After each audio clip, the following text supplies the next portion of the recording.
नमस्कार दोस्तों। आज इस वीडियो में हम स्पार्क्स यानी स्पेशल पर्पस एक्विजिशन कंपनी के बारे में डिस्कस करेंगे। स्पार्क्स पिछले कुछ सालों में काफ़ी पॉपुलर हो चुका है एंड काफ़ी इन्वेस्टर्स एंड कंपनी स्पार्क को चूज करने लगी हैं एक प्राइवेट कंपनी को पब्लिकली लिस्ट करवाने के लिए instead of traditional IPO process. So friends, what essentially is a spark and इसका काम करने का मैकेनिज्म कैसे होता है? तो स्पार्क यानी स्पेशल पर्पस एक्विजिशन कंपनी में एक स्पॉन्सर जो कि कोई भी बिजनेस एग्जीक्यूटिव, प्राइवेट इन्वेस्टर या फिर एक इन्वेस्टमेंट फर्म हो सकती है। स्पॉन्सर्स इनिशियली थोड़ा सा कैपिटल कलेक्ट करते हैं एंड देन फर्दर इन्वेस्टर्स से एडिशनल कैपिटल रेज करने के लिए रिक्वायरमेंट रखते हैं। सिंस ये रिक्वायरमेंट इनिशियली फिक्स नहीं होती, तो स्पॉन्सर्स इन्वेस्टमेंट से एक सॉर्ट ऑफ ब्लैंक चेक ले लेते हैं सो दैट स्पार्क को पब्लिकली लिस्ट किया जा सके on a stock exchange. Sparks essentially on ground कोई एक्चुअल बिजनेस नहीं होता एंड ये केवल एक शेल कंपनी होती है या फिर एक पेपर कंपनी की तरह काम करती है। स्पार्क्स खुद आईपीओ प्रोसेस के थ्रू स्टॉक एक्सचेंज पर पब्लिकली लिस्ट हो जाते हैं। इसके बाद स्पार्क्स के पास अप्रोक्सीमेटली 24 महीने यानी कि 2 साल का टाइम फ्रेम होता है किसी भी प्राइवेट कंपनी के साथ मर्ज हो जाने के लिए। जब कोई प्राइवेट कंपनी स्पार्क्स के साथ मर्ज हो जाती है, तो वो company indirectly publicly traded company बन जाती है, since sparks initially publicly listed होते हैं स्टॉक एक्सचेंजेस पर। स्पार्क्स के स्पॉन्सर्स को स्पार्क्स के शेयर्स काफ़ी डिस्काउंटेड प्राइस पर मिल जाते हैं, टिपिकली अप्रोक्सीमेटली $25,000 में 20 से 25% कंपनी का ओनरशिप स्टेक। इस पूरे प्रोसेस के time most of the available shares को ऑलरेडी रिडीम किया जा चुका होता है and then SPACs private placement investors, जिसको हम पाइप इन्वेस्टर्स भी बोलते हैं, उनसे कैपिटल रेज करते हैं। जब स्पार्क्स का मर्जर किसी प्राइवेट कंपनी के साथ पूरा हो जाता है, तब उसका एक छोटा सा हिस्सा ओन किया जाता है by public and private investors as well as the sponsors.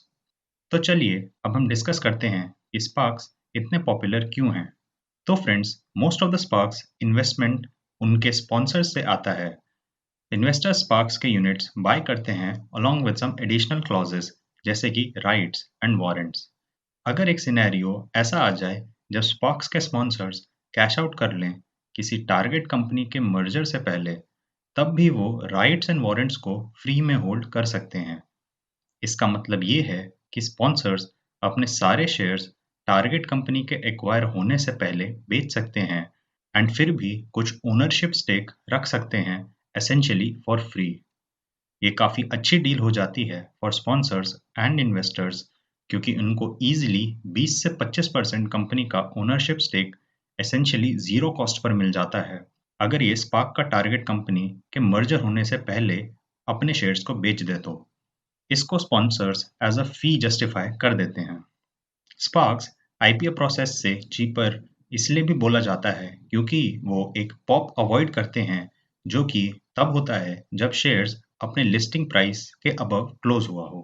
Investment banks and underwriters usually एक कंपनी के आईपीओ को अंडर प्राइस कर देते हैं so that larger return generate हो सके on their fees due to high demand generated by under valued shares. इसी investment banking culture के रैम्पेंट और वर्सनिंग अंडर प्राइसिंग आईपीओ की वजह से स्पार्क्स के लिए काफ़ी अच्छी आर्बिट्राज अपॉर्चुनिटी बन गई है एंड इसी की वजह से स्पार्क्स रिसेंट कुछ सालों में इतने ज़्यादा पॉपुलर हो गए हैं। तो फ्रेंड्स, ये डिस्कस करने के बाद कि स्पार्क्स क्या हैं एंड ये कैसे काम करते हैं, अब हम डिस्कस करते हैं कि क्या स्पार्क्स इन्वेस्टर्स के लिए अच्छे हैं या नहीं। तो स्पार्क्स केवल उन इन्वेस्टर्स के लिए अच्छे हैं जो टारगेट कंपनी के मर्जर होने से पहले अपने शेयर्स रिडीम करके एग्जिट कर देते हैं। मर्जर होने के बाद जो नॉन रिडीमिंग शेयर होल्डर्स होते हैं, उनके स्पार्क्स एक अनसस्टेनेबल मैकेनिज्म है प्राइवेट कंपनीज को पब्लिक कंपनी में कन्वर्ट करने का, क्योंकि ओवरऑल लॉन्ग टर्म में स्पार्क्स के थ्रू पब्लिक होना कंसिस्टेंटली इन्वेस्टर्स का कैपिटल बर्न करता है एंड उससे नेगेटिव रिटर्न्स जनरेट होते हैं।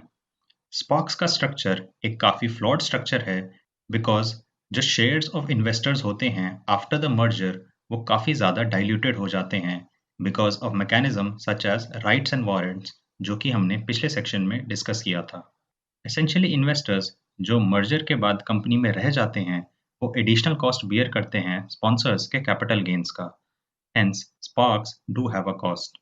स्पार्क्स के थ्रू एक कंपनी को पब्लिक होने के लिए एंड एग्जिस्टिंग इन्वेस्टर्स को थोड़ा सा रिटर्न देने के लिए आफ्टर मर्जर टारगेट कंपनी की वैल्यू अप्रोक्सीमेटली 14.1% से इंक्रीज होना चाहिए सो दैट स्पार्क्स का कॉस्ट कवर किया जा सके। तो फ्रेंड्स, स्पार्क्स काफ़ी न्यूज़ में इसलिए रहते हैं क्योंकि इन्हें एक आईपीओ प्रोसेस से चीपर रूट माना जाता है। तो अब हम डिस्कस करते हैं कि क्या एक्चुअल में स्पार्क्स आईपीओ से चीपर हैं या नहीं। तो जैसा हमने पिछले सेक्शन में डिस्कस किया था कि स्पार्क्स के शेयर होल्डर्स जो मर्जर के बाद रह जाते हैं, वो स्पॉन्सर्स के रिटर्न का कॉस्ट बियर करते हैं। अगर एक ऐसा सिनेरियो हो जाए जब स्पार्क्स के शेयर होल्डर्स हैप्पीली अपना लॉस एक्सेप्ट कर लें, देन उस सिनेरियो में स्पार्क्स एक्चुअली चीपर होंगे आईपीओ से। बट रियलिस्टिकली ऐसा पॉसिबल नहीं है एंड हेंस स्पार्क्स का टोटल कॉस्ट आईपीओ के कॉस्ट से ज़्यादा हो जाता है। स्पार्क्स के रिगार्डिंग सबसे बड़ी मिसअंडरस्टैंडिंग ये होती है कि स्पार्क्स अपने हाई कॉस्ट इन्वेस्टर्स को ये बोलकर जस्टिफाई करते हैं कि वो टारगेट कंपनी के साथ मर्जर एक स्पेसिफिक टाइम फ्रेम में कंप्लीट कर लेंगे। बट इन मोस्ट सिनेरियो ये टाइम लिमिट डिफाइंड नहीं होती है कभी भी एंड यूजुअली एक्सपेक्टेड टाइम से ज़्यादा टाइम लग जाता है स्पार्क्स को टारगेट कंपनी के साथ मर्जर होने में। हेंस इन रियलिटी सब कुछ अमाउंट ऑफ रिडेम्पशंस पर डिपेंड करता है। तो फ्रेंड्स, इतने डिस्कशन के बाद अब हम डिस्कस करते हैं कि स्पार्क्स आर रिलायबल और not. Sparks on the surface काफ़ी अपीलिंग लगते हैं, बट इनके पीछे काफ़ी हिडन कॉस्ट जुड़े होते हैं एंड हेंस ओवरऑल ये आईपीओ प्रोसेस से ज़्यादा एक्सपेंसिव होता है, सिंस इसके एग्जैक्ट कॉस्ट एस्टिमेट करना काफ़ी मुश्किल होता है। ऑल्सो लॉन्ग टर्म में स्पार्क्स अपने इन्वेस्टर्स के लिए नेगेटिव रिटर्न्स जनरेट करते हैं। अब हम इस सेक्शन में डिस्कस करेंगे कि what is the future of sparks. Sparks एक पुअरली डिजाइन मैकेनिज्म है जो लॉन्ग टर्म में इन्वेस्टर्स के लिए नेगेटिव रिटर्न्स जनरेट करता है। इसी की वजह से स्पार्क्स का एक बबल होने की पॉसिबिलिटी भी है। स्पार्क्स का speculative nature and on the surface shortcut process to make private company public retail investors को काफ़ी अपीलिंग लगता है। हेंस स्पार्क्स काफ़ी रिस्की इन्वेस्टमेंट टूल बन जाते हैं। तो फ्रेंड्स, स्पार्क से रिलेटेड इस वीडियो में इतना ही। अब मेरी मुलाकात आपसे नेक्स्ट वीडियो में होगी जहां मैं कुछ और interesting insights about stock market and investment trends के बारे में आपको बताऊंगा। अगर आपको ये वीडियो अच्छा लगा तो इस वीडियो को लाइक एंड चैनल को सब्सक्राइब ज़रूर कीजिएगा। तब तक के लिए thank you for watching and happy learning.